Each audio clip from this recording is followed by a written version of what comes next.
We had the Bunya Festival up in the mountains and that, at Broome Pocket and up in even further back into the Bunya Mountains. But, when that was finished, a lot of our old people were travelling down the coast and different mobs were travelling down the coast and that. The people were coming through, they were burning off on their way to come down for these oyster gatherings and shellfish gatherings in the mullet run. I reckon they would have got hundreds of people, hundreds of mob coming down here because, as you can see by some of these middens, they're hundreds and hundreds of metres long, even up to kilometres long.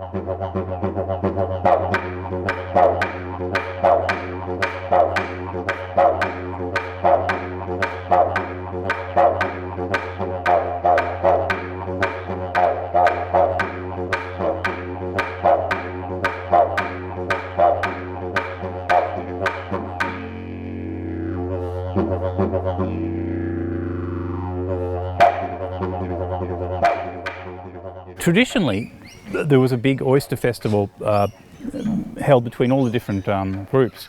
They would come to what's now Tewantin. That was a really big camp there, not far from the hotel. A lot of white settlements grew up right next to major Aboriginal camps. Near there was the burial ground. There were the figs. There's still one of them is still there, and that was quite common that near a camp you'd have a burial area. Particularly figs were important for that because they could grow over the remains of the deceased. We have a number of mentions of King Billy being sort of the host of the oyster feasts. He had like an unofficial oyster saloon. To give that a bit of context, in the 1800s, oyster saloons were very popular. They were basically like little restaurant-y shop sort of things where people just ate oysters and had a bit to drink and hung around, And they were all over. Brisbane had lots of them, and they were the done thing. People even would go on boating trips where they did oystering and just to be part of a little oyster camp, just to feast on oysters. Some of the very last corroborees that we had in this area until recent times were at Tewantin. They talk about all the people being painted up and that was again near the Tewantin Hotel, and that was in the 1910s. Although now there's almost no oysters at all along the Noosa River. Back then there was lots, and so in fact they said that Tewantin, they said the lions, which means like the entry gates or the statues of Tewantin, were these enormous middens of oyster shell.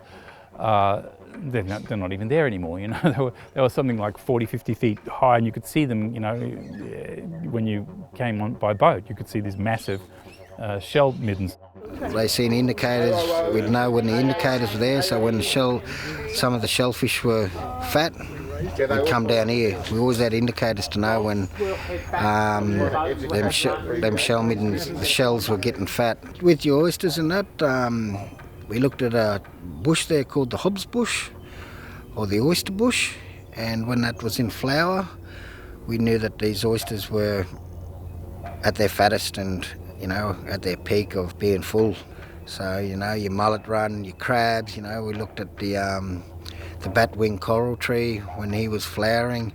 We knew that the crabs were in season.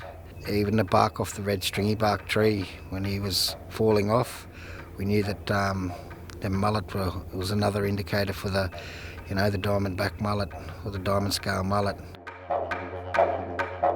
Time after time for thousands of years grabbing them same resources, and it's all about looking after the country and looking after Mother Nature. And that's how our people, they were a part of that, and that's why this country was such a beautiful place for thousands of years. It's about us sharing our knowledge to the wider community and making people aware of, the importance of the environment, how we've got to look after it.